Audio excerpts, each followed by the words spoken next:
2009 காலகட்டத்தில் அல்லது 9க்கு பிறகு இந்த களத்திலே கால் வைத்தவன் அல்ல. இந்த போராட்டம் குறித்து புத்தகங்களிலே படித்து மேடைகளில் பேசுகிறவன் அல்ல. யாரோ பேசுவதை கேட்டு அதை உள்வாங்கிக் கொண்டு மீண்டும் பேசுகிற ஒருவனாக நான் உங்கள் முன்னால் நிற்கவில்லை. சட்டக்கல்லூரி மாணவனாக, ஏன் பல்கலைக்கழகத்து மாணவனாக நான் சென்னையிலே பயின்று கொண்டிருந்த காலத்தில் 83, 84 அந்த காலகட்டத்திலேயே, அப்போது எனக்கு 21 வயது அல்லது 22 வயது. எதிர்காலத்தில் இப்படி ஒரு இயக்கத்தை உருவாக்கப் போகிறோம் என்ற எந்த எண்ணமும் இல்லை, திட்டமும் இல்லை. அப்படி ஒரு எந்த நோக்கமும் இல்லை.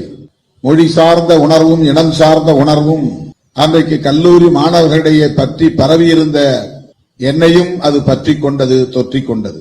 ஆகவே 20 வயது 21 வயது என்கிற அந்த காலகட்டத்திலேயே ஈழ விடுதலைக்கான போராட்டத்தில் தலைநகர் சென்னையில் ஆங்காங்கே நடக்கிற உண்ணாநிலை அறப்போராட்டங்களில், மாணவர் பேரணிகளில் யாரும் அழைக்காமலேயே வலிந்து சென்று அதிலே பங்கேற்று என்னுடைய உணர்வுகளை வெளிப்படுத்தியவன்.